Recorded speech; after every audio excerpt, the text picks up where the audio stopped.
Ça sinon. Enfin, dès qu'il aura réussi à s'afficher. Coucou. Ok, cool.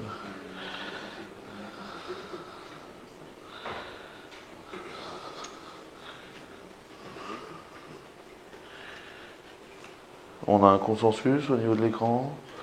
Moi, ça clignote, ça donne quoi de ton côté? Ok, cool.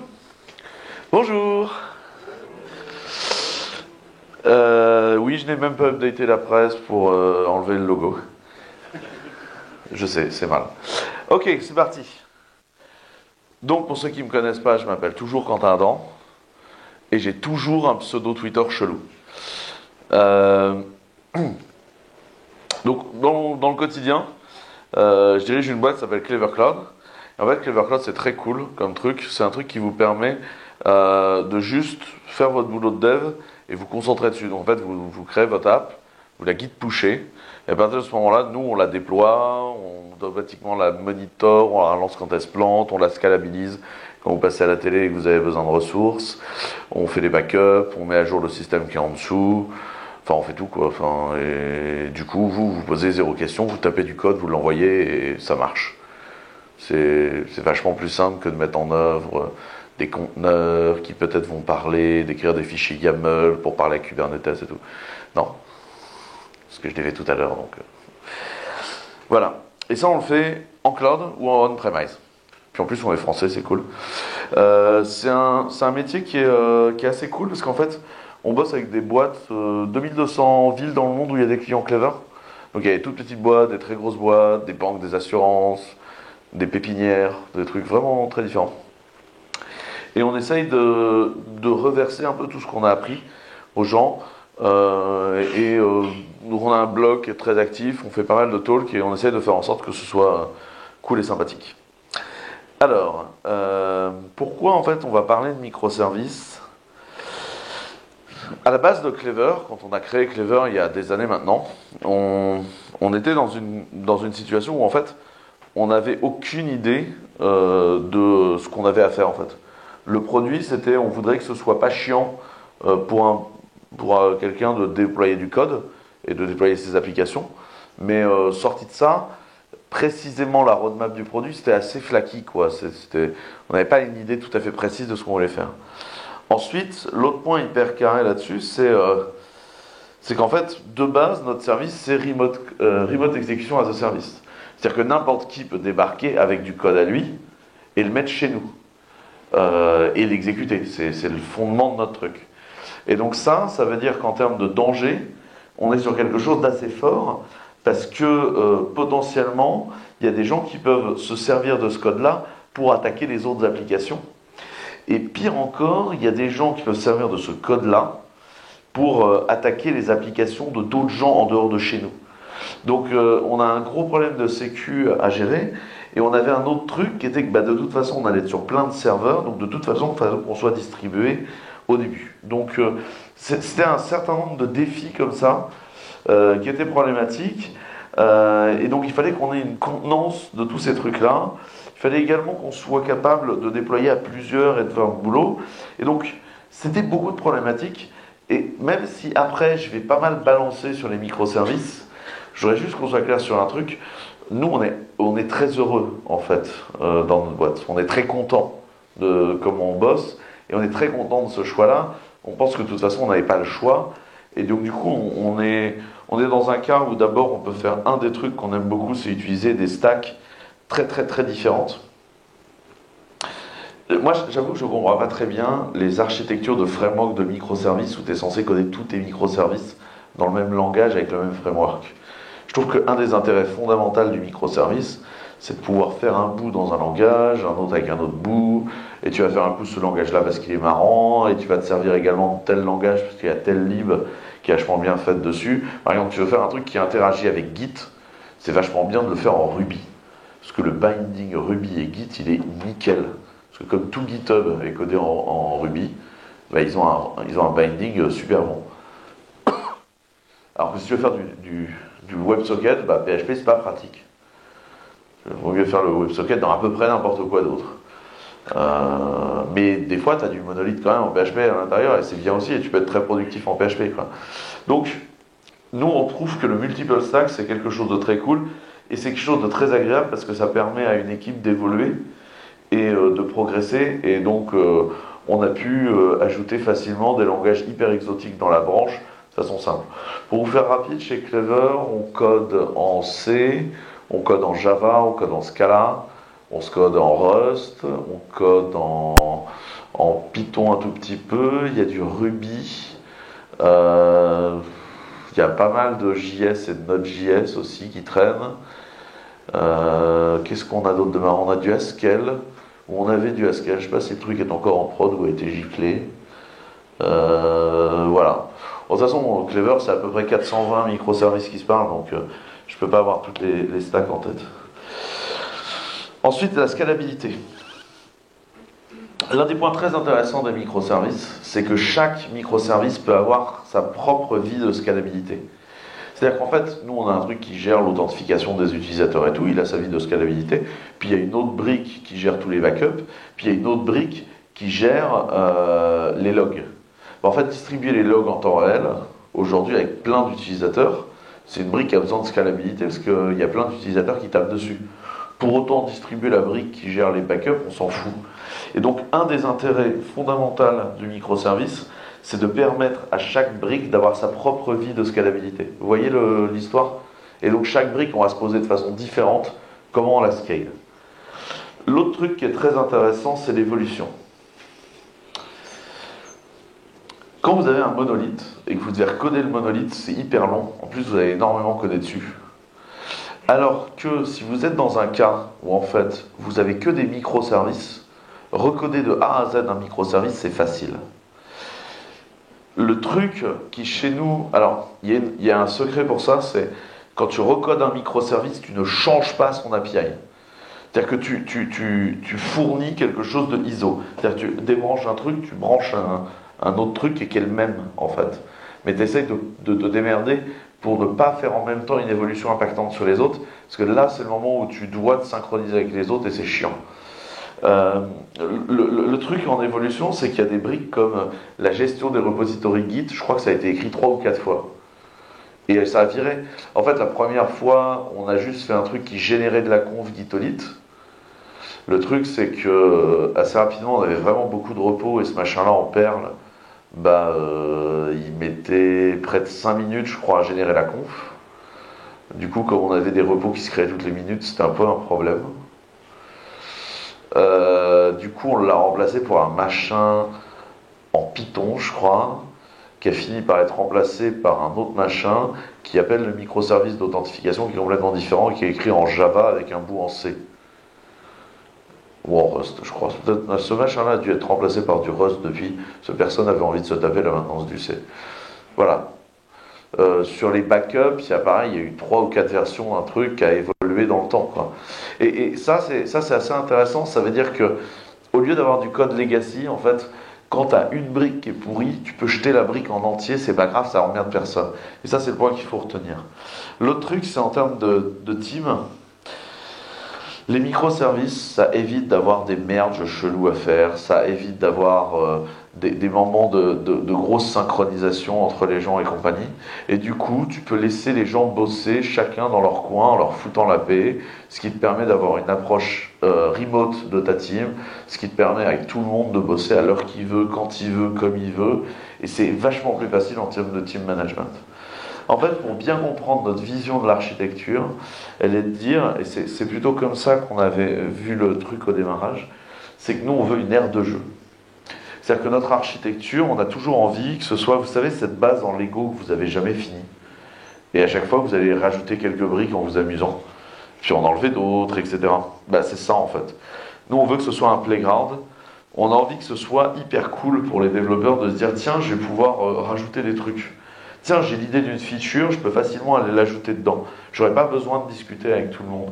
Je vais juste hacker ma feature dans un coin et je pourrais la showcase à tout le monde et tout le monde va se dire c'est cool ou c'est pas cool. Donc, ce qu'on veut, c'est réellement cette idée de playground, cette idée d'amusement, cette idée de on peut venir poser n'importe quoi dessus et ce sera amusant. Donc, la première problématique que ça pose, c'est la problématique de la communication entre les services. Il y a une première chose dont il faut qu'on discute sur la communication entre les services, c'est le fameux Trusted Network. Alors c'est quoi le Trusted Network? Vous savez, c'est quand vous faites une API, qui est une API interne, donc on n'aura pas besoin de s'authentifier dessus. Par contre, il faut être sûr qu'il n'y ait que le network interne qui y accède. Le Trusted Network, c'est cette idée de votre réseau, c'est une forteresse, et où personne ne peut y accéder. Et ça, en fait, c'est faux. C'est faux parce que... Alors, c'est faux parce que d'abord, vous avez certainement des problèmes de sécu. C'est faux parce que ça veut dire que dès que quelqu'un a mis un pied dans la forteresse, il est potentiellement partout, et vous avez extrêmement peur. Et c'est faux parce que c'est conceptuellement mauvais.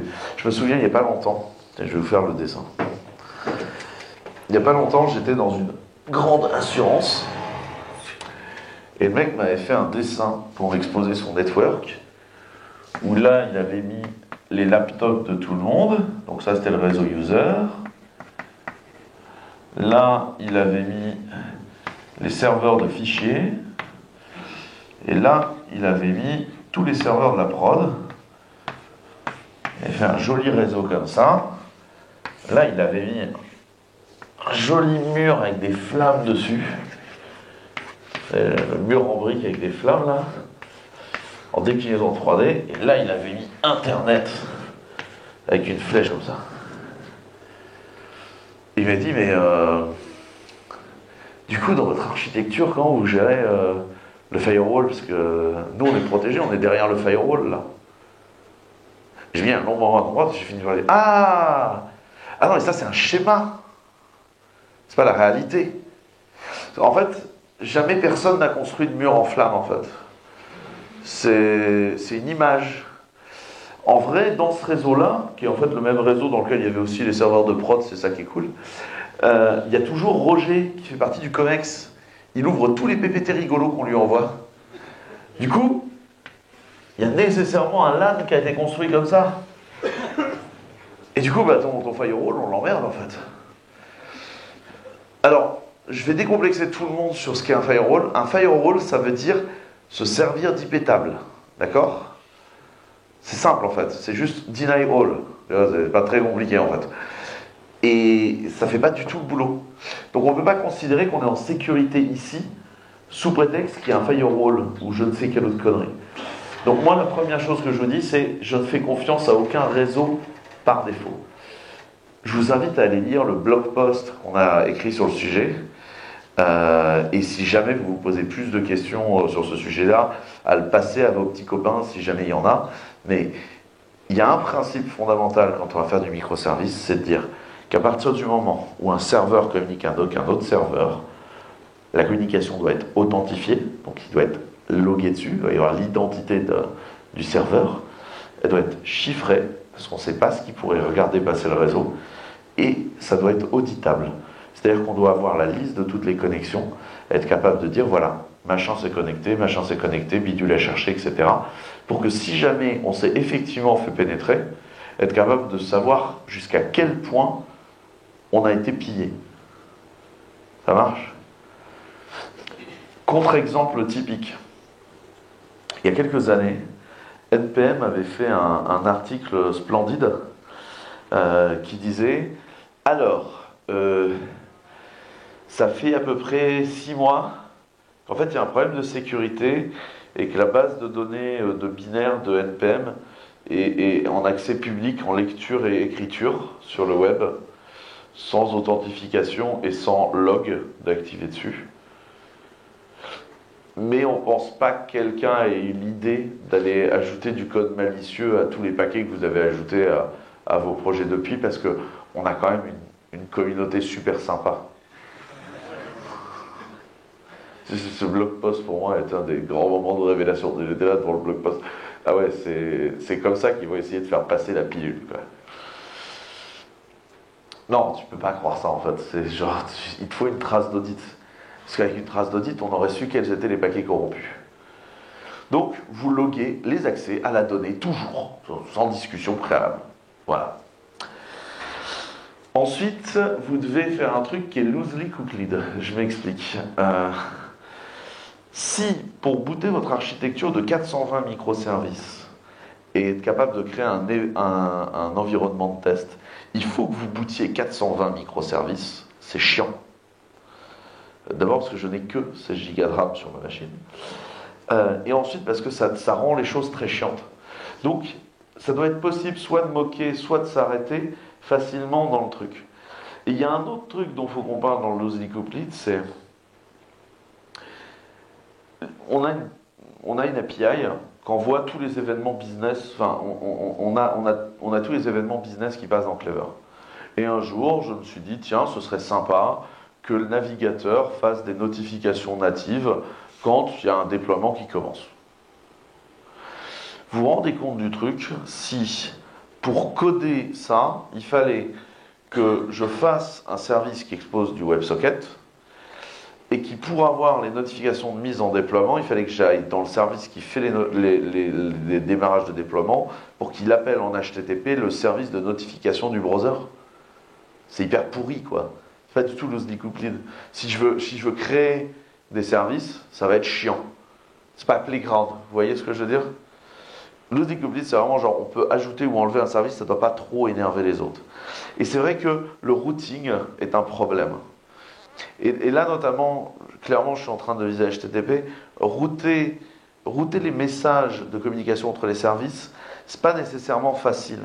On a plus envie de dire qu'il s'est passé des trucs et espérer que d'autres les dépilent. Et ça, c'est l'idée de la message box. C'est-à-dire qu'on a envie de dire, voilà, il y a un mec qui a lancé un déploiement. Qui est-ce que ça intéresse comme message? Le truc qui va réellement faire le déploiement, le machin qui va faire la notification dans le browser, le machin qui récupère les événements et qui les envoie en webhook dans Slack, le machin qu'il prend et qu'il colle dans une Warp 10 pour faire de l'analyse statistique de notre... Je sais même pas combien de services peuvent écouter cet événement de déploiement chez nous. Parce qu'en fait, c'est un message, j'ai juste envie de poser le message et que d'autres aillent le chercher et soient surtout capables de le dupliquer. C'est-à-dire que, encore une fois, imaginez si à chaque fois que vous voulez dupliquer un message, il faut que vous alliez le mettre dans l'émetteur du message. C'est chiant, ça race. Et donc, du coup, ça, c'est un truc qui est important. L'autre truc, c'est que votre communication entre les microservices, c'est super bien si vous pouvez la tracer intégralement, la loguer quelque part pour derrière soit faire de l'analytique business, soit être capable d'avoir une piste d'audit quand vous avez des comportements étranges à gérer. C'est pour ça que la première chose que je dis souvent, c'est HTTP, c'est pas nécessairement la meilleure possibilité pour faire communiquer vos microservices. J'entends que parfois c'est très bien parce que HTTP pourrait être transactionnel, enfin peut se comporter de façon synchrone et transactionnelle dans un cas. Donc il y a des cas où c'est utile, mais la plupart du temps, je vous enjoins à utiliser plutôt des message brokers.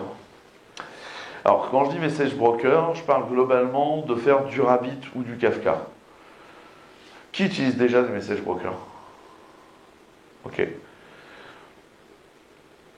Je vous recommande de jouer avec Rabbit. J'ai donné des conférences sur RabbitMQ qui s'appellent RabbitMQ 101. Vous n'allez pas devenir des pros de RabbitMQ juste à la sortie. Par contre, quand vous lirez la doc, ça vous paraîtra simple. Il y a quelqu'un... j'ai rencontré un des mecs justement qui regarde cette conf qui m'a dit bah, du coup, quand j'ai commencé à faire du Rabbit, je comprenais ce qui était dans la doc, sinon c'est un peu abscon. Donc voilà, je l'ai fait en français et en anglais. Globalement, RabbitMQ c'est vraiment cool pour faire des messages business sans trop vous casser les noix. Kafka est un peu plus compliqué à gérer et prend moins de choses en charge. C'est deux cas d'usage relativement différents. Après, vous pouvez faire du Redis si ça vous fait plaisir. C'est pas fait pour, mais vous pouvez faire du Redis là-dessus. Et évitez de faire du 0MQ, sauf si vous savez exactement ce que vous faites. Parce que 0MQ prend très peu de choses en charge lui-même. Et ça va vous déclencher un boulot monstrueux à faire. L'autre chose que je vous mets en dessous, c'est une trace pour faire votre auditabilité et votre audit. Vous pouvez mettre une Warp 10 en prod, qui est une base de données time series, qui a du coup s'agréger tous les messages et tous les événements. Et après, vous pourrez comme ça générer de la statistique dessus facilement. Et donc, avoir des idées de comment sont utilisés vos microservices entre eux. Est-ce qu'il y a des questions sur cette idée de message broker, de communication? Parce qu'après, je passe à autre chose. Pas une toute petite question. Que je puisse envoyer la catchbox. C'est quoi le nom de... Attends, mais je vais envoyer la catchbox, quoi. Elle n'a pas été démarrée encore. C'est juste savoir, c'est quoi le nom de... Non, c'est là. Allô? Allô? Mais non, non, c'est bon. Non, c'est bon, ouais, c'est bon. Ouais. Qui? Ah ouais, t'es loin.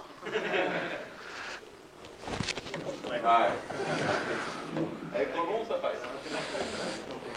C'est juste une petite question. Tu as parlé des conférences. C'est quoi le nom de la... RabbitMQ11, et ça tu trouveras à chaque fois sur mon SlideShare, il y a tous les slides. Donc après tu peux cliquer sur le... c'est une URL YouTube. Oui. Non mais je sais pas, peut-être que ça se lit pas dans le fond, c'est écrit en tout petit quoi. Et ton SlideShare, tu donneras... Il est sur SlideShare, tu cherches quand dans SlideShare, tu peux pas me louper. Ok. Il y a ma tronche et tout. Les ordi, c'est ça. Mais si, ça passe. Ce truc est génial quoi. Pour stocker de l'event IoT, qu'est-ce que tu conseillerais le mieux comme broker? Alors, Pas stocker. Transiter. dans le cas de l'IoT, il y a un protocole qui s'appelle MQTT, qui est vraiment très cool parce qu'il est ultra light. Ouais, non, c'est plutôt après. C'est quand on arrive sur. Le stockage pur, Non, c'est en sortie de MQTT, quand on arrive sur le réseau, on va dire local. ah ouais, alors moi je le reprends dans Rabbit ou Kafka en fonction de ta quantité d'events. Ou alors l'autre option, tu peux tout coller dans Warp10, qui du coup va en plus te les sauvegarder. Et en fait de Warp10, tu peux mettre des connecteurs pour repomper la donnée avec éventuellement du filtre ou du micro-batch. En fait, si je fais de l'IoT, moi je commence par foutre Warp10 au milieu, déjà, ça c'est fait. Et après je me base beaucoup sur leur truc. Et au pire, tu vas te brancher dans le Kafka du Warp10. Ok. Là, j'ai dû m'endormir 2 secondes. Je passais des appels du service à passer par du broker. On passe du tout synchrone à synchrone. Tu peux faire du synchrone en fait. Si tu fais du RabbitMQ, tu peux, en fait, quand tu postes un message en RabbitMQ, allez, mini cours de RabbitMQ. En fait, quand tu fais du Rabbit, si tu as un message, ça ressemble à une requête HTTP, tu as des headers et tu as le body. Et dans les headers, il y a un header spécifique défini dans MQP qui est reply to. Et en fait, quand tu fais un reply to, tu génères une queue temporaire. En fait, quand tu émets un reply to, tu génères une queue qui a un nom temporaire qui fait qu'au premier message, la queue va récupérer et va être détruite. Et en fait, tu vas pouvoir faire de la question-réponse sur Rabbit à ce moment-là. Il y a un autre truc qui est très intéressant, c'est en termes de routage. Imagine que tu as plein de serveurs comme ça, de microservices qui se causent, avec plus ou moins du reverse proxy. Si tu es dans le booting, et nous c'était un des problèmes, si tu bootes le Clever qui lui-même décide où sont les services, etc., c'est compliqué en fait. Alors que là, en fait, autant le flux de requêtes, il arrive, il est réparti, il va là. Autant, ici, tu as le cluster RabbitMQ et tout le monde se connecte au cluster RabbitMQ sans t'emmerder, en fait. Du coup, le starting est beaucoup plus simple. Si, tu fais la même chose en Kafka, ouais. Ah, pour la réponse, ouais, non, c'est pas fait pour. Ouais. Mais si tu as vraiment besoin d'un truc synchrone et transactionnel, le mieux est quand même de faire une requête HTTP. Enfin, c'est... Ouais. Mais la plupart du temps, en fait, si tu fais réellement ça, tu es en train de faire du RPC pour moi. Et du coup, on n'est pas vraiment dans la bonne idée. Ouais. Attends, on va t'envoyer la boîte. Tu peux pas lui envoyer la boîte? Tout ça? Justement, sur la gestion à RPC, c'est ma question par rapport à message queue, HTTP. Sur ce cas d'expérience, on m'a dit sur ta prod des script ou gRPC, donc des protocoles binaires passés par SSL, mais l'avantage c'est que tu décris ton service et tes données avec un langage de définition d'interface Et après, dans tout un tas de langages, les wrappers sont générés, Ouais. ça facilite la conversion entre langages. Alors oui, c'est très utile quand tu as besoin de beaucoup de performance entre tes deux services. C'est génial quand tu as besoin de performance.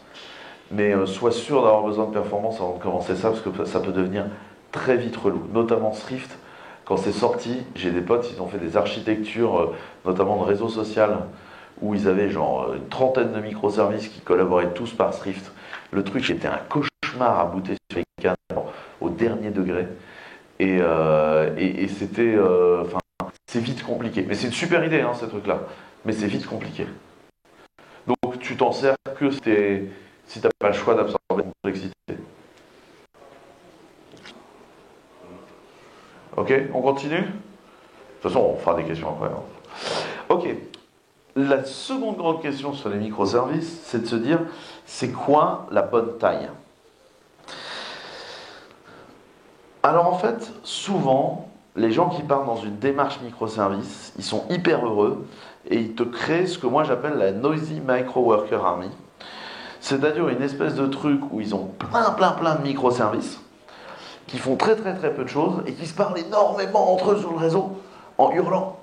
Parce qu'en fait, chaque microservice, il ne sait rien faire tout seul.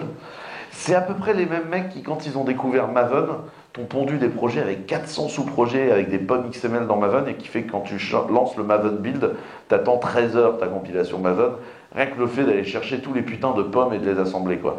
Donc, faut pas trop découper, quoi. C'est hyper chiant, en fait, ça. Pourquoi c'est très chiant? Parce qu'en fait, là, ce que tu es en train de faire, c'est une espèce de massive RPC.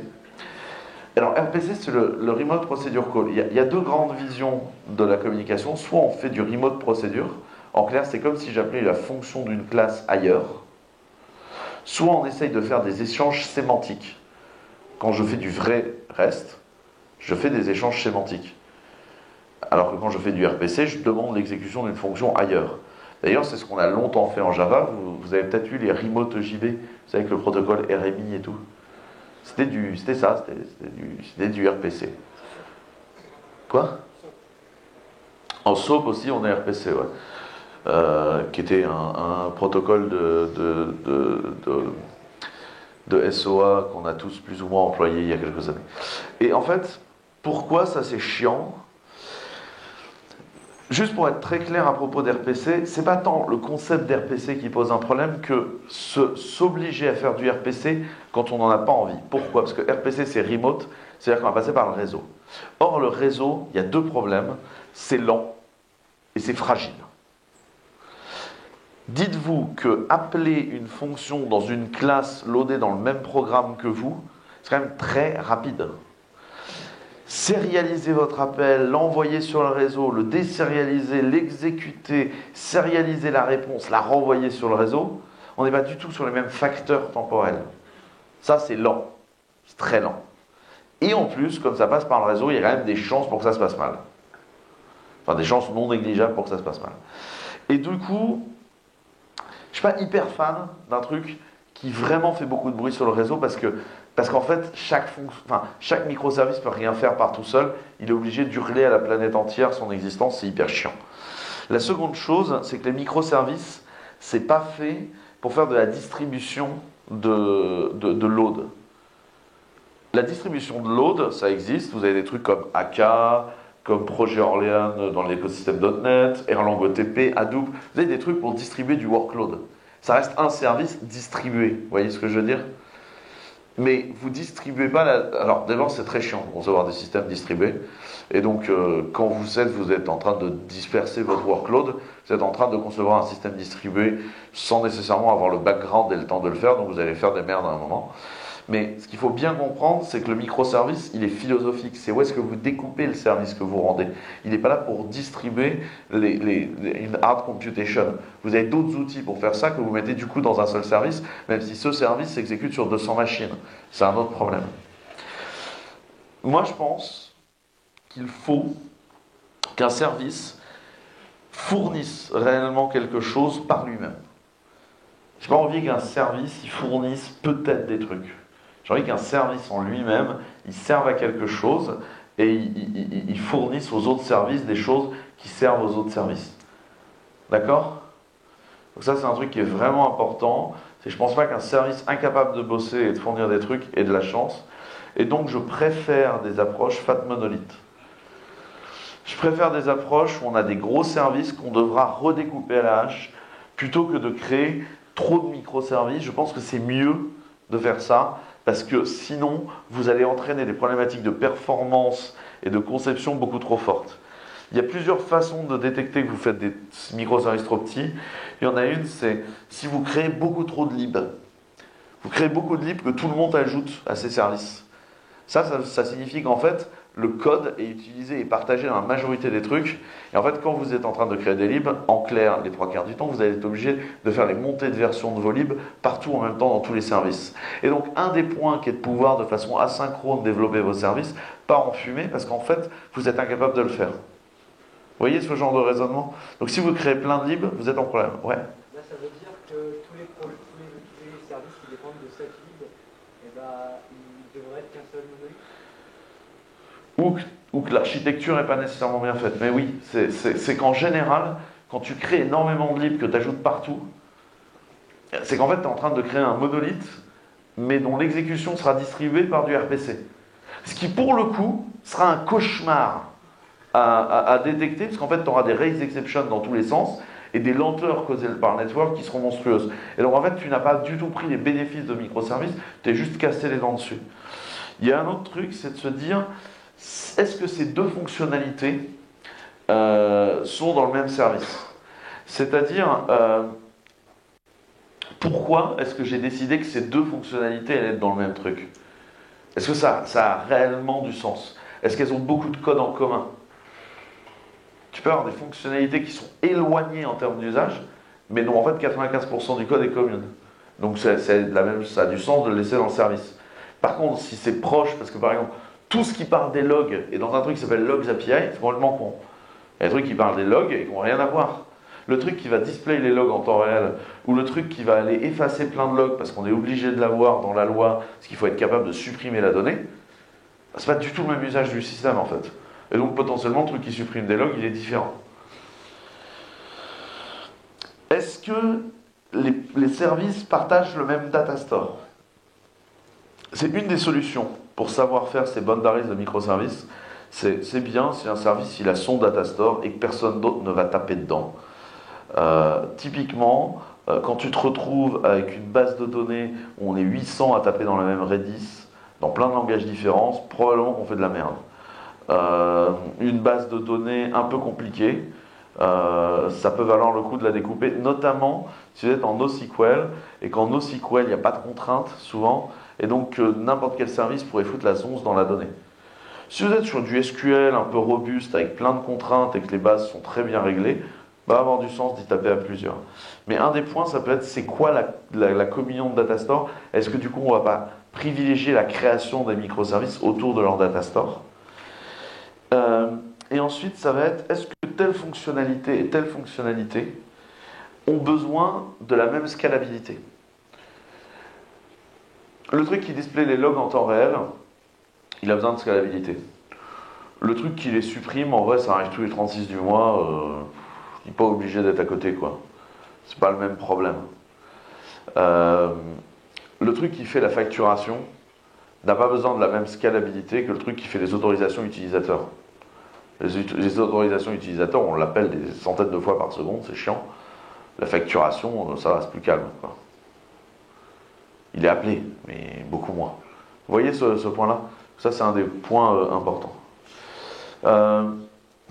Pour wrap up sur cette histoire de taille,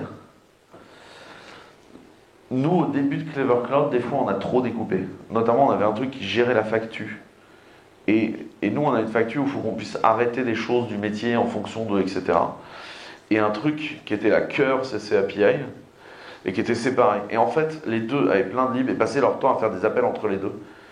Et à chaque fois qu'on faisait une fonctionnalité dans la facture, on était obligé d'aller toucher à du code dans la CC API. Et ben, c'était chiant en fait, et ça n'avait aucun intérêt. En fait, un jour, le mec de la CC API en a eu marre, il a mergé le code de la facture, il se trouve que les deux étaient en Java E, mergé le code de la facture à l'intérieur de son code, il a viré un boilerplate, on a gagné de la vélocité, c'était bien mieux. Parce qu'en fait, on n'avait pas bien séparé.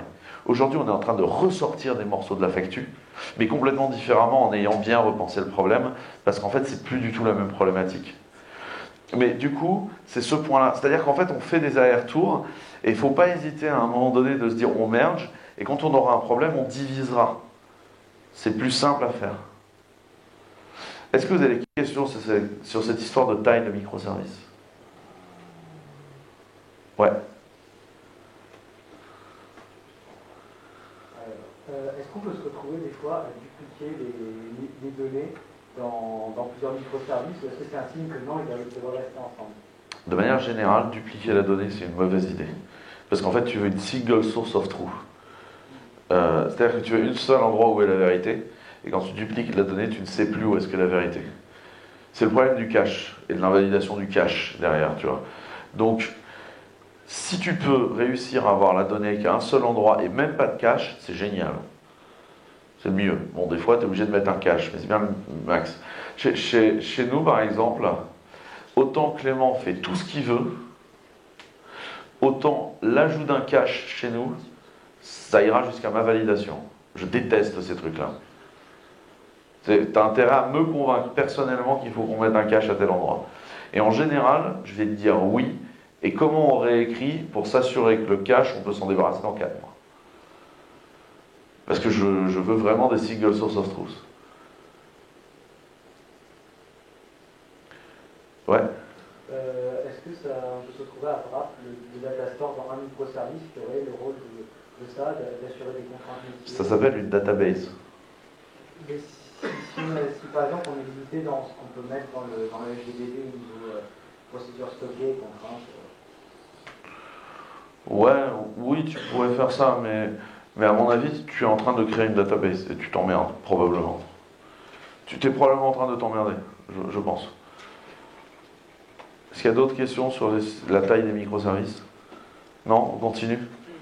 On va parler de la configuration des microservices.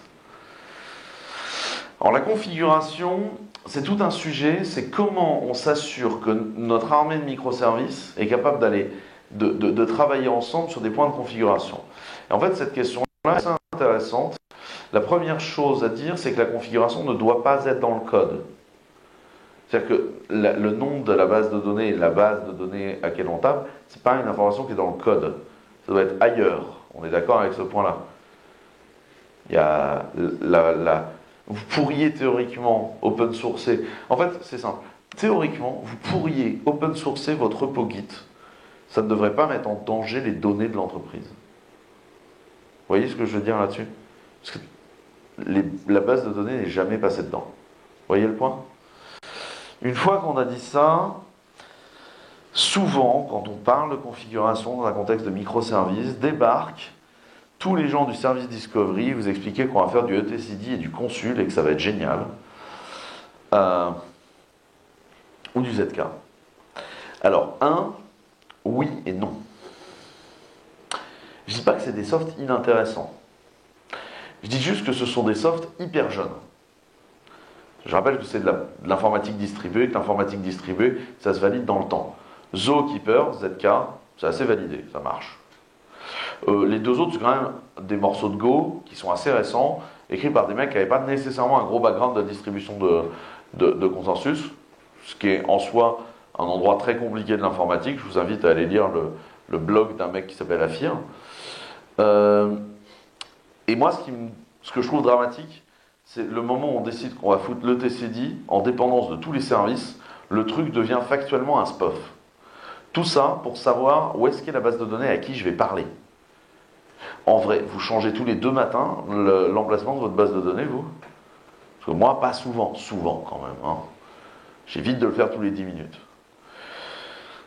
Après, en plus, si vous voulez, je pourrais vous expliquer en quoi je ne suis pas du tout d'accord avec le fait que TCD est capable de faire du consensus. La même pour Consul. Bon, on a le temps, je vais le faire.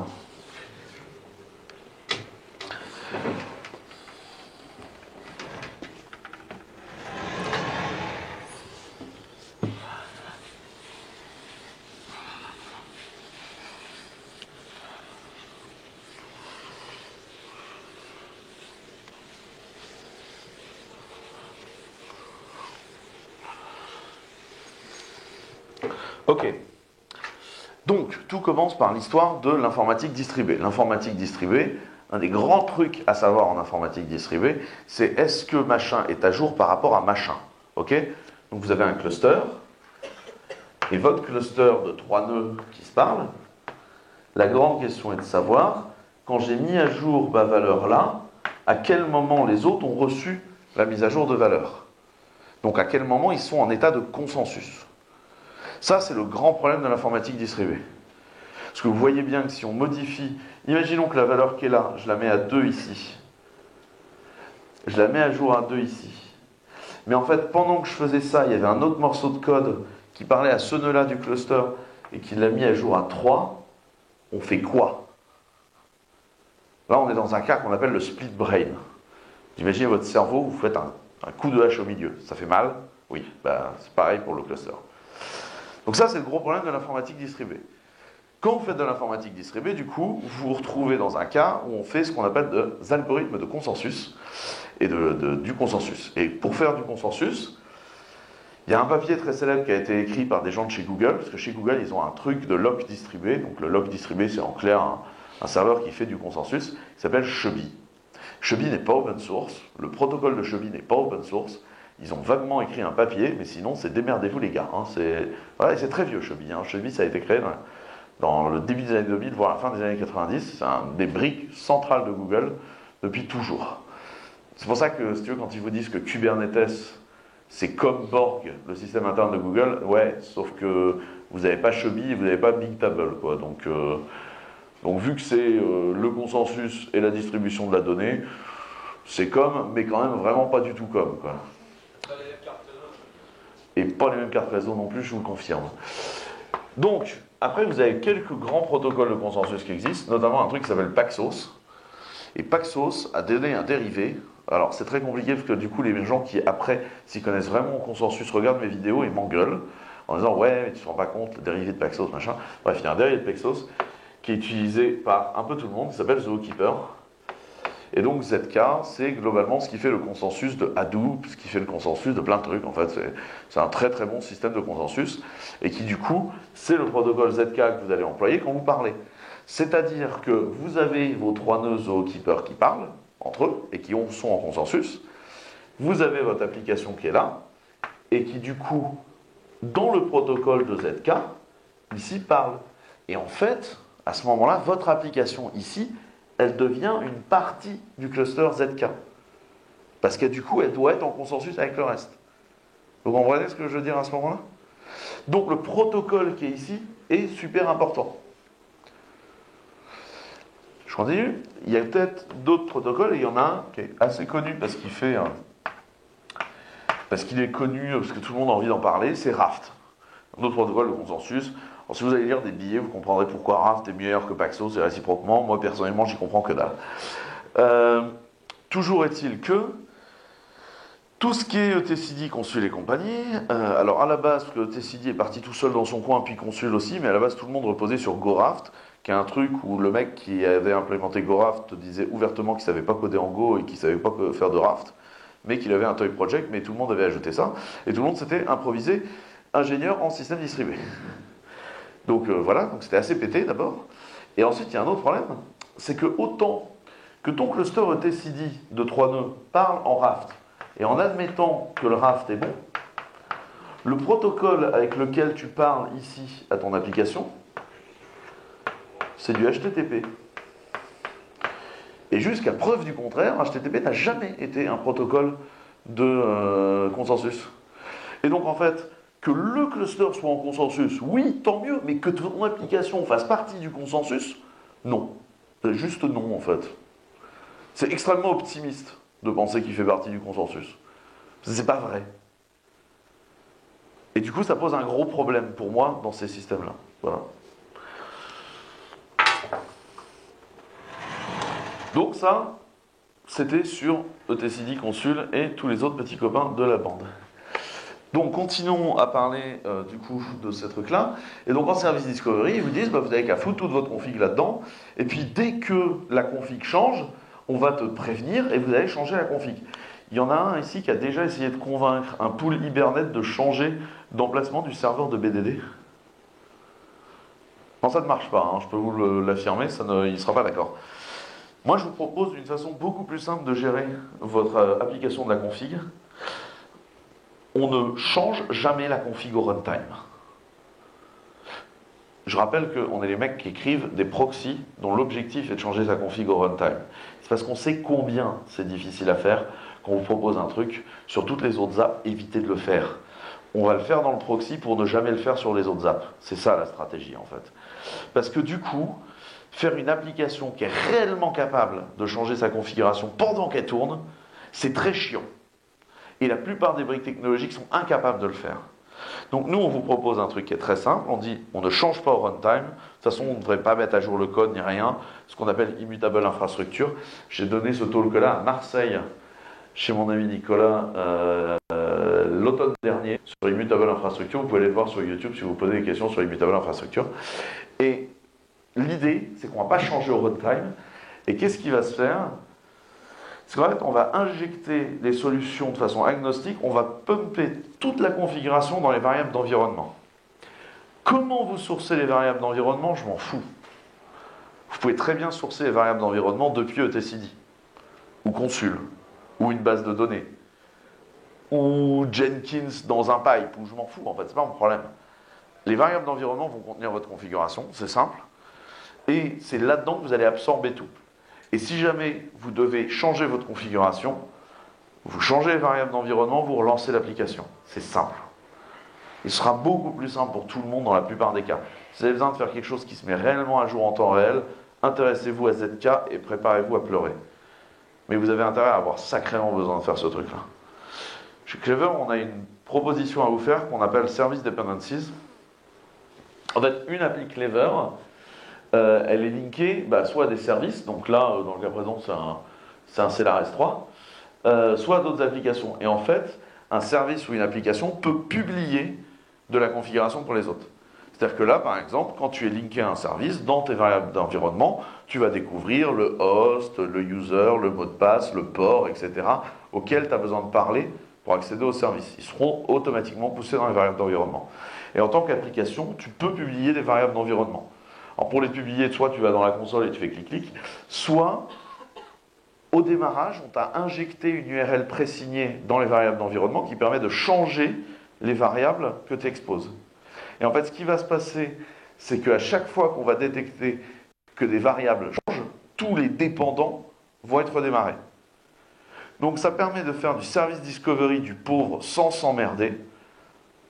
C'est très simple en fait, si on y réfléchit, c'est très très simple. Et ça vous permet de vous poser zéro question et juste sourcer vos variables d'environnement comme tout le monde l'a fait. Nous, c'est la solution qu'on propose. Vous faites ce que vous voulez dans la vie. Hein, on n'a pas de pensée profonde là-dessus.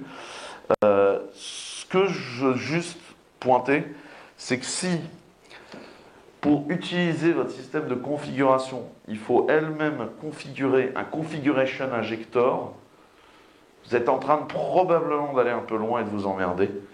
Et je pense que la configuration doit rester quelque chose de simple. Sourcer les variables dedans, ça me semble être une très très bonne idée. Est-ce qu'il y a des questions sur cette notion de configuration ? Ça s'applique aux applications.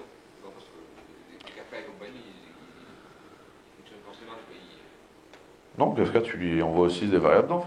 Kafka, il y a des arbres qui servent de la configuration. Non, il se sert de Zookeeper comme réconciliation interne. Mais la configuration du Kafka en lui-même, tu l'as fait passer par ces variables dedans. Comme le reste. Par exemple, où est-ce que je trouve mon Zookeeper ? C'est dans ces variables dedans. La configuration et la configuration. Ouais. Je vais arriver à voir qu'est-ce qui est la configuration.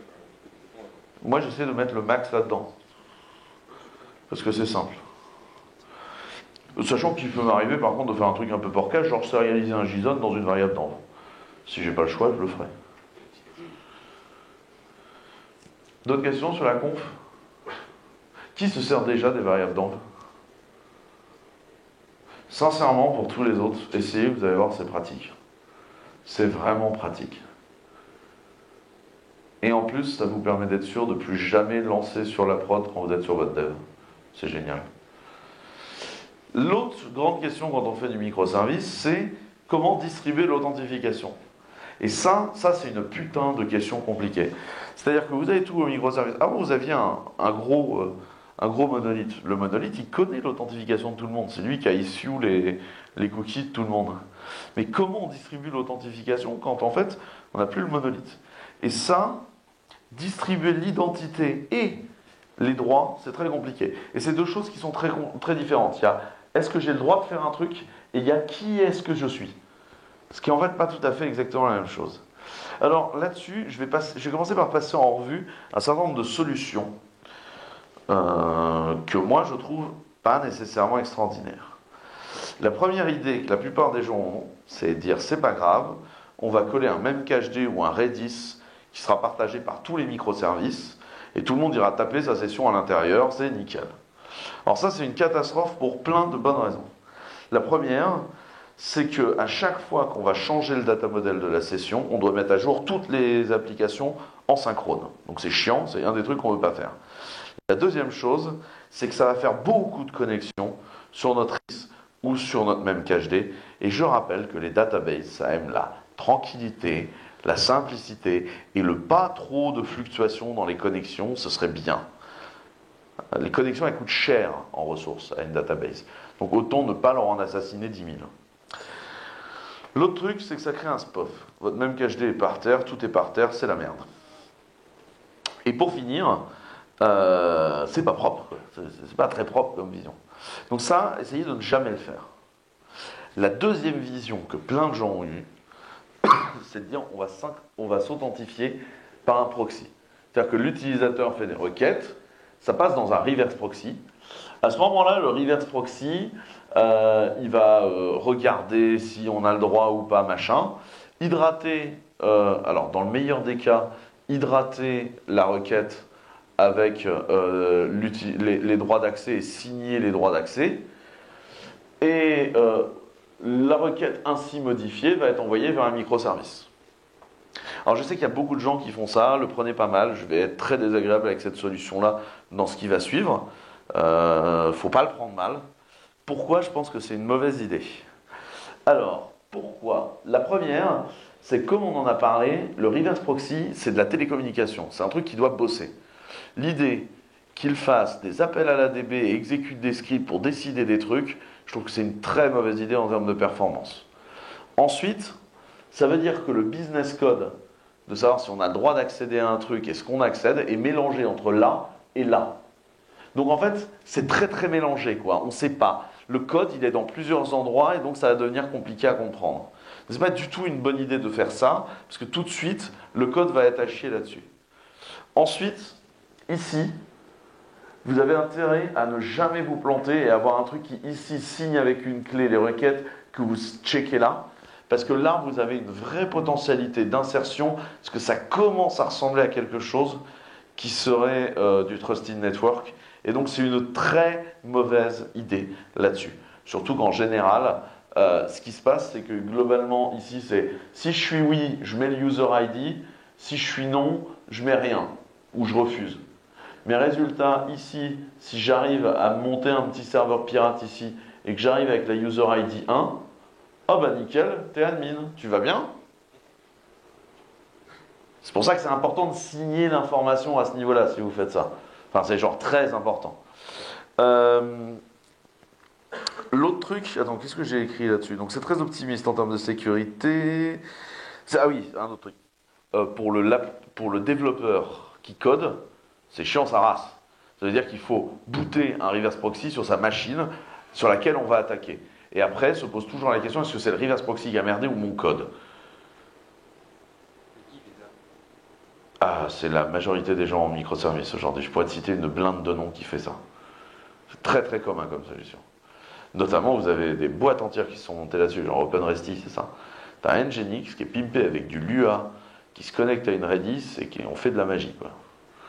Grosse solution. Donc ça, c'est très chiant pour le PC du développeur, parce que tu es obligé de booter du coup le machin et tout, c'est chiant. D'ailleurs, petite question tant que j'y suis, quand vous avez besoin de checker ce que fait un truc en HTTP, vous faites quoi? Vous lancez un serveur node sur lequel vous printez tout, Vous regardez ce qui se passe et tout? Ou vous faites du textuel? Souvent les gens font ça. Je vous donne une solution que les gens en général n'ont pas, c'est Wireshark. Wireshark, ça vous permet d'espionner ce qui se passe sur votre carte réseau et de le voir passer, le binaire en propre. Et pas une autre couche que vous recevez et peut-être il interprétera. C'est un soft open source, c'est très bien. Et en fait, vous n'aurez pas tellement le choix dans le cadre d'HTTP2. Donc installez-le dès maintenant, vous allez voir, la vie est beaucoup plus belle avec. Et du coup, quand vous avez besoin d'espionner vos appels d'API pour voir si vous avez bien fait ou mal fait, etc., vous faites du Wireshark. D'accord? Ouais. Et si c'est du HTTPS, si c'est chiffré. Eh bien, Wireshark va tout passer sur ta carte réseau, il sait ce qu'il y a dans le HTTPS et il te le déchiffre à la volée. Non, il tout passer sur la réseau Wireshark. Donc il connaît ta clé privée. Il y a un échange de clés dans HTTPS, il voit tout passer. Quoi? Non, mais il voit suffisant pour être capable de la déduire avec la chercher en plus dans la machine. Ah, c'est génial Wireshark. Donc installez Wireshark sur vos machines. Bref, qu'est-ce qu'il y a d'autre de chiant dans ce modèle-là? Si tu as besoin des infos de l'utilisateur dans un des services là, en fait, il faut qu'elles soient ajoutées par ce niveau-là. Et en fait, c'est pas toi qui les demandes en tant que service, c'est lui qui te les ajoute. Donc si tes demandes évoluent, il faut que tu changes la configuration ici. Vous voyez le point? C'est super chiant. Et puis, du coup, le proxy est un satané spof, mais ça, c'était normal. Et du coup, comme je vous l'ai dit, il y a trop de missions dans le proxy, et comme vous l'avez compris, sur le proxy, on est des gens un peu maniaques. Est-ce que ça vous va sur cette solution-là? Pourquoi je l'aime pas? La solution suivante, c'est la Central API. Ok, c'est quoi? Je fais une requête. La requête est traversée un reverse proxy qui l'envoie, et chaque service va sérialiser la requête, appeler une API qui décide ce qu'elle fait de la requête, et renvoyer de la réponse. Ce qui est cool, c'est que le service peut en plus dire, en plus de savoir si j'ai le droit d'exécuter la requête, j'aurai besoin du nom de l'utilisateur et de son mail, et du coup, quand il fait la demande, lui peut enrichir la réponse avec ça. Pour être transparent, c'est comme ça que fonctionne la majorité de Clever aujourd'hui. C'est pas mal. Bon alors, l'Authentification API est toujours un SPOF, même si elle-même, elle est distribuée et pensée pour se défaire. C'est moins chiant à moquer, parce que du coup, tu n'es pas obligé d'installer quoi que ce soit sur ta machine, tu peux taper sur l'API de prod, par exemple, pendant tes mocks. La centralisation de l'authentification réalisée, c'est à peu près cool. C'est plus compliqué de breacher le système, puisque du coup, il faudrait se pouffer sur le network pour répondre à la place des gens. Par contre, c'est un peu lent. Ça peut être chiant quand tu requêtes certaines infos à l'Authentication API qui elle-même ne l'aurait pas, qui du coup irait les chercher dans d'autres microservices, ça peut devenir un peu chiant. Mais bref. Donc ça, c'est la meilleure des mauvaises solutions en fait. Elle est comment tu communiques avec ton API? Alors dans le cas présent, on sérialise et on envoie soit du Rabbit en question-réponse, soit en du HTTP. Parce que de toute façon, si ce machin-là te répond pas, tu n'auras pas la réponse, tu peux aller te faire foutre. Donc du coup, tout ça n'est pas extrêmement génial. On a besoin de plus d'outils. Dans les outils, on va pouvoir trouver des nouveaux trucs en crypto, et notamment ce qu'on appelle des crypto-tokens. En fait, les crypto-tokens vont être des tokens qu'on donne, et après on va voir comment ça marche. Là, vous avez JWT. JWT, c'est une solution qui n'est pas inintéressante, mais avec laquelle il faut être très précautionneux, parce que c'est comme SSL, on peut mettre des différents ciphers, le gérer différemment, et vous pouvez leaker énormément d'informations avec JWT si vous ne faites pas attention à ce que vous faites.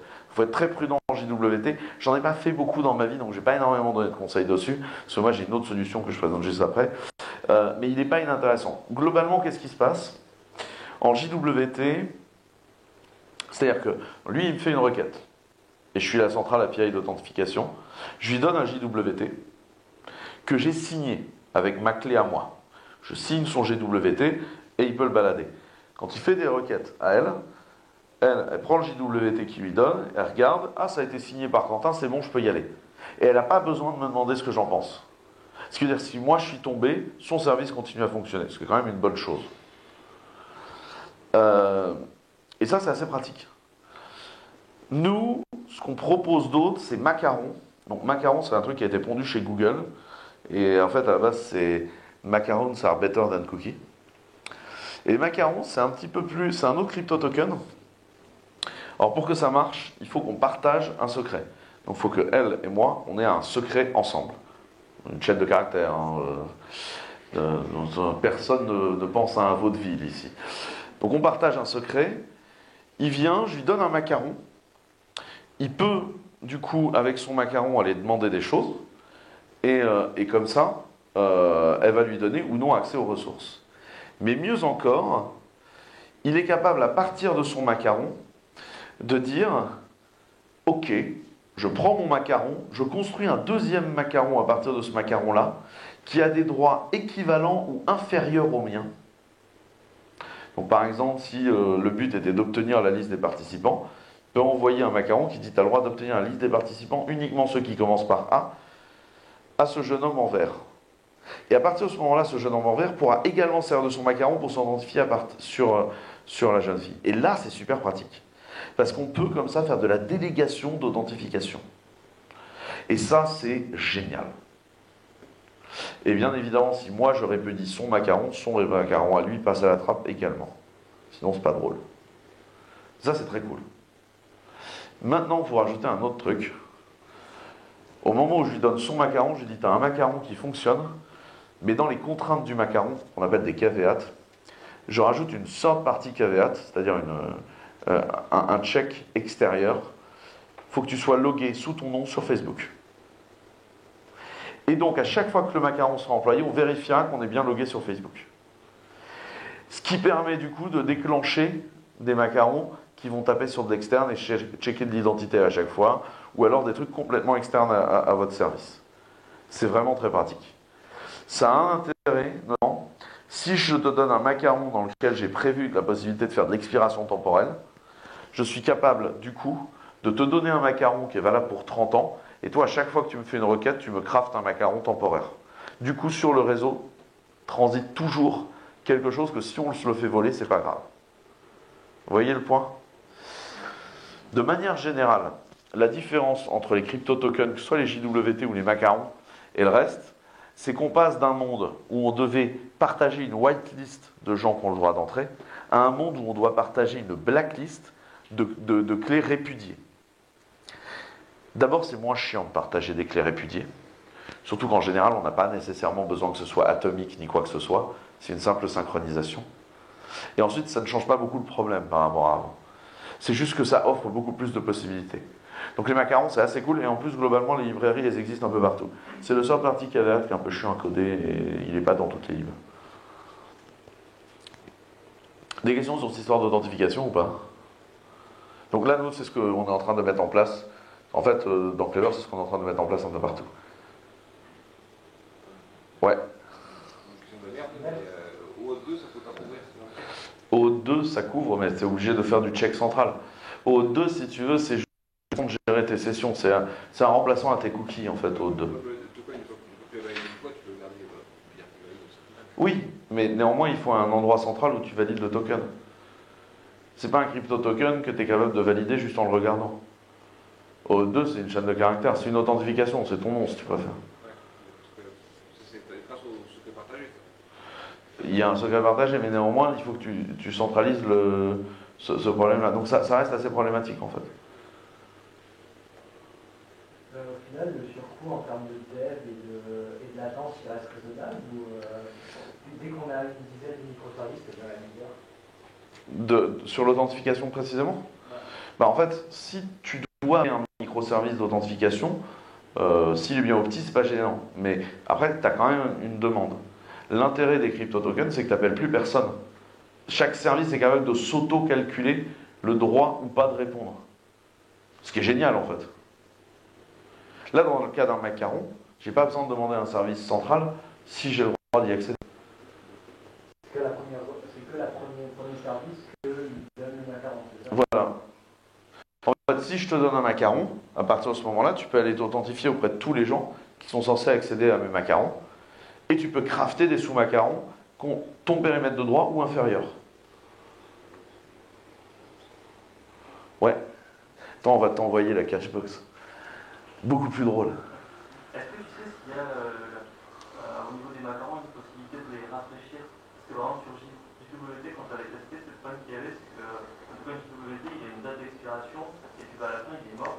Donc tu perds finalement ta session utilisateur. Dans les macarons, de base, en fait, c'est toi qui définis si tu veux mettre une contrainte temporelle ou non. Et donc après, tu peux très bien, avec ton macaron, aller demander un nouveau macaron. C'est dans les droits de ton macaron. Ai-je le droit de demander un macaron mis à jour? Oui ou non? Donc tu peux simuler un peu le refresh token qui est en haut. Bien sûr, hein, tu peux simuler le refresh token. D'autres questions? Bon, de toute façon, on va vers la conclusion. Gardez en tête un point qui est important, c'est cette idée d'endroit hackable et pluggable, d'un playground dans lequel vous venez jouer et vous faites de l'innovation. Dites-vous vraiment que les microservices, ça doit être connu pour un truc. Là, j'arrive, je me branche. Nous, c'est comme ça qu'on vit Clever, quoi. C'est-à-dire que on a plein de trucs, il y a des événements qui pop, tout ça, il y a des API. Bon, bah allez, vas-y, on a envie de coder un truc, on va aller s'ajouter là. Hop, on se branche dans le Rabbit, on récupère toutes les informations, on est capable de les displayer à des gens. Enfin, c'est hyper simple. Et ça, c'est agréable, en fait. Et ça crée, ça lead de l'innovation. Faut pas oublier de faire de la maintenance là-dessus. C'est-à-dire que un microservice, il peut facilement vieillir s'il rend bien son service et tout le monde, enfin personne ne va le mettre à jour. Pour autant, régulièrement, penser à les mettre, notamment les libres de dépendance à jour et le compiler. C'est une bonne chose, une bonne idée de ça. Sinon, régulièrement récupérer un microservice qui en fait est une faille de sécu. C'est le problème des microservices, c'est qu'on peut oublier que le truc est là, il marche. Whatever. Nous, il y a un microservice, ça nous est arrivé qu'en fait un jour, on s'est débarqué dans un service, on s'est rendu compte qu'il n'y avait pas eu un commit ni rien que en 3 ans. Mais le truc marchait en fait, donc genre, on lui foutait la paix. Il se trouve qu'il y avait une de ces libres qui était une faille, mais sinon on lui foutait la paix, il était peinard ce truc.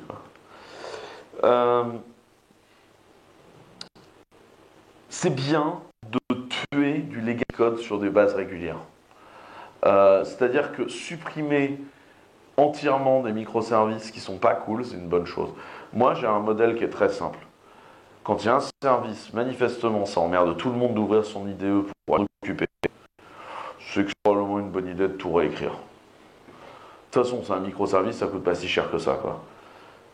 Mieux vaut avoir des gens motivés. Les gens motivés sont bien plus productifs et travaillent beaucoup mieux. Donc dans ces cas-là, autant dire, ce truc est une merde, réécris-le comme tu as envie. C'est bien plus simple. Alors je sais que tuer du code, c'est un truc qui ne plaît pas du tout aux financiers, parce qu'ils ont l'impression à ce moment-là qu'on jette à la poubelle un truc qui a de la valeur, alors que la valeur du code, c'est son exécution, et c'est pas de capitaliser sur des milliers de lignes de code qu'on aurait produit à une époque, et qui seraient comme des lingots d'or à entasser dans nos serveurs.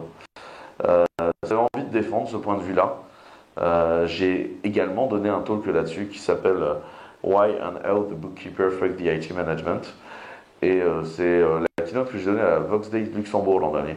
Et en fait, je vous ai mis des liens YouTube. Je vous laisse vous démerder avec votre boss là-dessus. Mais ça peut être l'argument pour pourquoi on va écrire ce truc-là. Il est évident qu'en microservice, le déploiement devient quelque chose d'un peu compliqué. C'est pour ça que si vous automatisez pas le déploiement dans un microservice, vous allez vous casser les bras. Parce que si vous avez 400 microservices à déployer, ce sera la merde. Automatisez-le comme vous voulez. Faites du Puppet, du Chef, du Ansible et autres mauvaises solutions de ce type-là si vous voulez.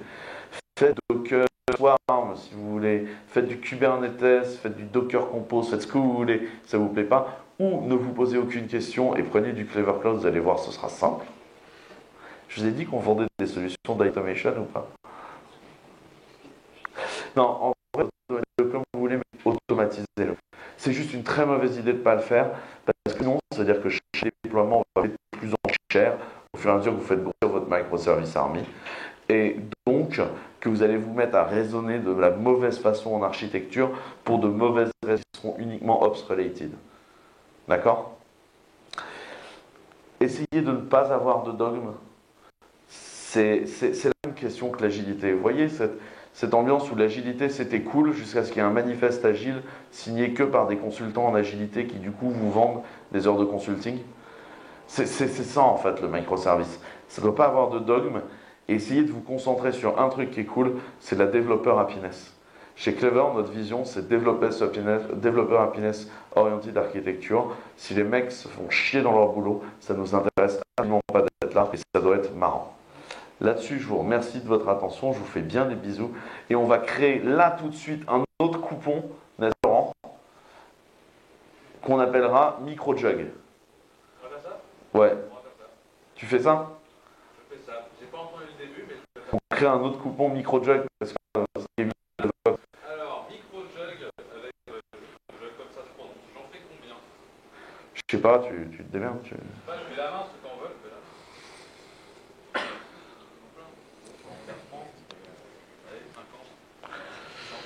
main. Et on a des stickers là, et on est... Enfin voilà, je suis ouvert à vos questions, et bien des bisous.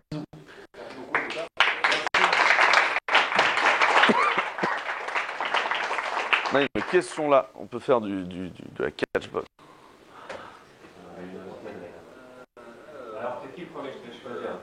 Lui, ça va être drôle comme lancer.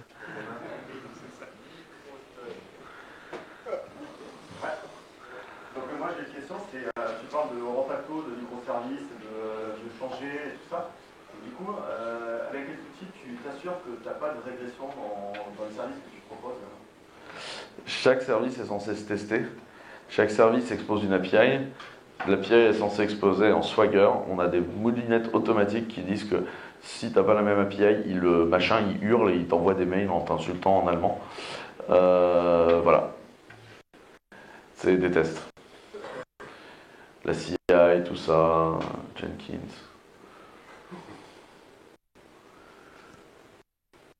D'autres questions?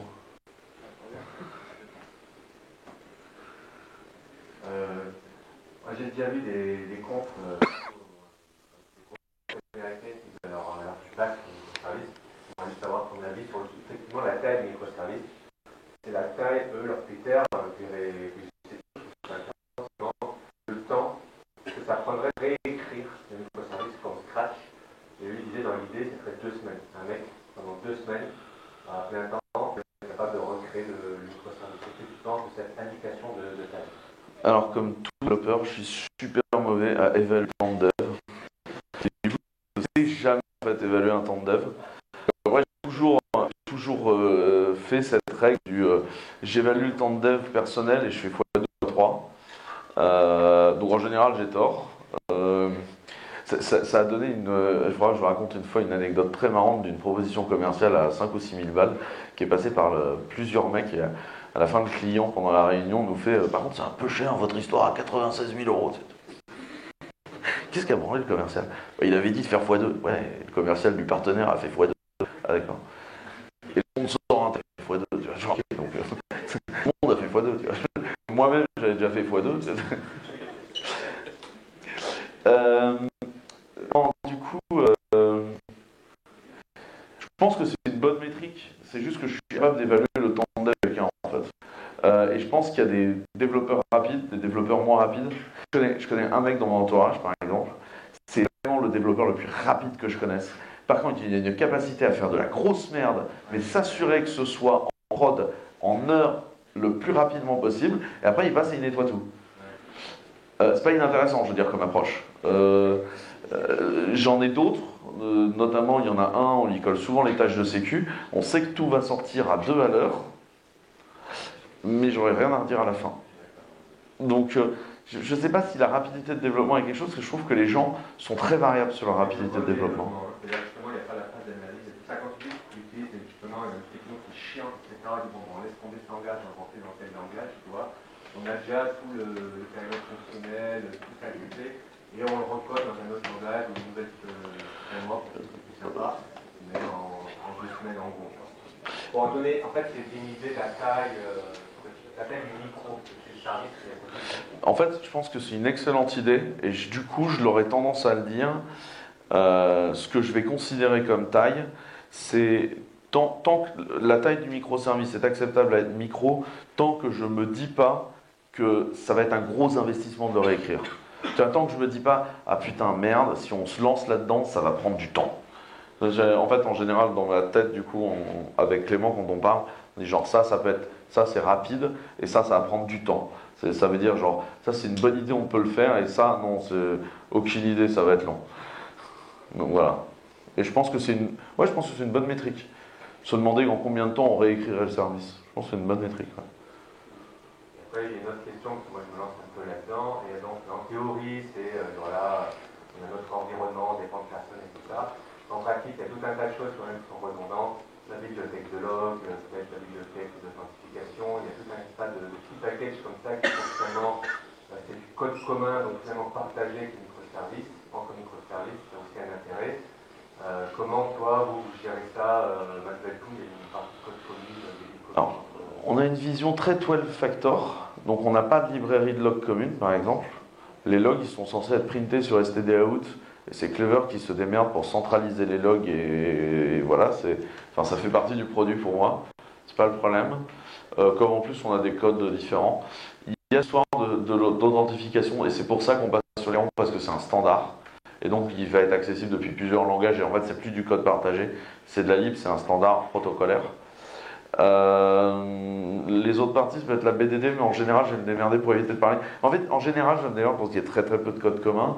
Aujourd'hui, on a du code commun sur certains trucs où c'est des entités pour les sérialiser, les désérialiser, parce qu'on sait que les librairies sont codées pareil, et les sérialisent, désérialisent. Et en vrai, ça pourrait être réécrit. C'est juste que les mecs en ont fait une lib il y a très longtemps et qu'ils sont contents. Et why not? Alors, vous aurez ça en tant que module ou vous avez Ah non. Alors nous, c'est pas du tout à l'arrache. On se sert à chaque fois du système de paquet de la machine, du truc qu'on fait. C'est-à-dire que si on fait une librairie en Java, on va la display sur un repos Maven. Si on fait du Node, on fera du NPM. Si on fait du Scala, ce sera un dépôt SBT et c'est propre. Il y a plusieurs systèmes qui permettent de le faire. Et sinon, tu achètes du Artifactory. C'est cher, mais ça marche bien.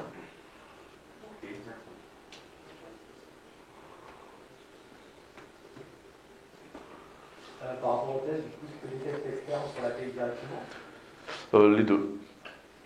Donc une partie à la réécriture que tu jettes, mais du coup, il doit y avoir une part minimum qui va être testée en test externe directement. Ouais.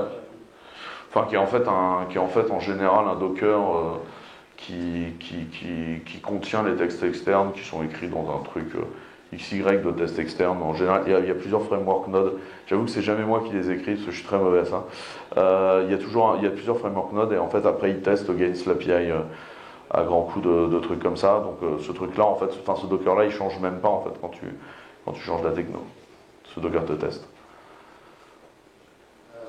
Par rapport au sizing, il y a un autre truc que j'avais entendu, c'est que le but ce serait de faire qu'il n'y ait qu'une seule équipe, parce qu'un projet reste à la taille d'une équipe.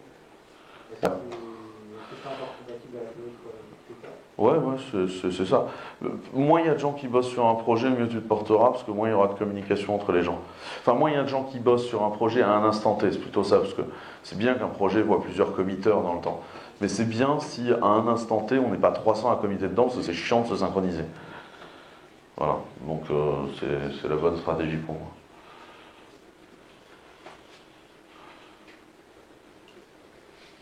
Tu disais tout à l'heure que c'était mieux pour les microservices de généralement faire plutôt de la FTP ou du Kafka. Dans quel cas c'est mieux de faire du Kafka? Quelle problématique à répondre? Alors, la fameuse Kafka versus AMQP. Je vais la faire très simple. Kafka en prod, c'est chiant sa race. C'est vraiment chiant à opérer cette techno. Alors que RabbitMQ, c'est codé en néerlandais, on n'entend jamais parler. 2, Kafka est plus relié dans le nombre de messages. C'est-à-dire que RabbitMQ, à partir de 30 000 par seconde, alors après c'est globalement le chiffre qui est la légende urbaine autour de Rabbit, autour de 30 000 par seconde, Rabbit commencerait à avoir un comportement déviant. C'est tout à fait... Mais en clair, si tu as beaucoup de throughput, Rabbit ne sera probablement pas la bonne solution. Ensuite, Kafka, il y a beaucoup moins de clients de code pour taper sur du Kafka qu'il y en a pour faire du Rabbit. Donc Kafka va te brider une partie des clients, enfin des technologies sur lesquelles tu peux t'appuyer. Et il y a un deuxième facteur qui est que Kafka, il y a beaucoup des clients qui sont juste moisis. Notamment, nous, on a eu des énormes problèmes de performance sur des applications avec Kafka, juste parce que le client Python était vraiment pourri. Mais vraiment. Et c'est pas le cluster, c'était vraiment le client qui posait problème. Ensuite, ce qu'il faut bien comprendre, c'est que RabbitMQ te permet de définir des topologies d'échange de messages, te gère l'acknowledging de messages, est-ce que j'ai traité ou pas ce message, ce genre de questions, les queues, la duplication de messages, la création de topics, tout ça est hyper simple. Tu peux générer ta topologie de circulation des messages très rapidement, facilement. Kafka n'est pas ça. Kafka, tu lui files plein de messages, il les stocke, il est distribué aux autres, et il a une window donc temporelle de conservation des messages qui fait que si tu as besoin de faire de la CCAPL, tu es capable de le faire en te déplacer dans tes trucs en lui disant je veux les messages à partir du tel. Donc en fait, l'histoire c'est que dans RabbitMQ, tu as moins de boulot à faire, alors que dans Kafka, tu en as plus à faire. Pour autant, certaines fois, ça t'intéresse de le faire dans Kafka, parce que c'est toi-même qui vas gérer ta transactionnalité, par exemple, dans un Zookeeper, et que tu auras un énorme throughput et compagnie. Mais ce sera plus compliqué. Donc, moi, ma réponse là-dessus, elle est, soit tu as énormément de messages et tu ne te poses aucune question. Alors, par exemple, chez nous, tout le business, tous les événements business, le machin, créer des applis, supprimer des applis, les users, les bidules, tout ça, c'est des événements RabbitMQ. Les logs et le monitoring, ça passe dans Kafka. Parce que le monitoring, c'est des tétrachiers d'événements en permanence et on est incapable de les gérer dans Rabbit. Il n'est pas fait pour ça. Donc si tu veux, c'est deux cas d'usage pour moi qui sont différents. Par défaut, si tu fais du business et que tu n'as pas de vraies contraintes de perf, fais du Rabbit, tu seras moins chiant. L'autre cas où tu peux avoir besoin de Kafka, c'est si tu as besoin de contraintes de pouvoir rejouer facilement. Parce que des fois, rejouer, c'est très compliqué dans Rabbit. Enfin, il faut que tu l'outilles, en fait. Mais tu vois, c'est vraiment ces deux cas différents d'usage qui te permettent de faire des choses différentes. Et par défaut, j'aurais tendance à dire utiliser Rabbit. C'est plus simple, c'est plus facile, c'est plus agréable pour apprendre. Tu utiliseras Kafka quand tu seras le dos au mur. Ok, merci. Et j'avais une question pour Rabbit. Du coup, il y a énormément de patterns, plusieurs types de façon de distribuer les messages, donc les exchange, les queues, etc. Qu'est-ce que pour les microservices, la façon standard de... C'est toi qui le définis à chaque fois. Ouais, c'est lié à ta topologie de distribution de messages. Mais du coup, dans le talk Rabbit 101, je l'explique ça. Pas d'autres questions? Ouais, si. Du coup, tu commences par les monolithes, au moment où tu dois les splits. Tu fais quoi? Tu réécris une partie du monolithe et ensuite tu le désactives? Ouais, en général, ouais. Ça se fait bien? Ouais. Et c'est comme ça que vivent toutes les migrations applicatives.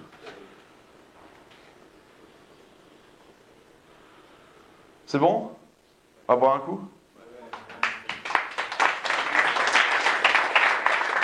Je vais prendre des stickers, j'en ai plein et je rentre en avion.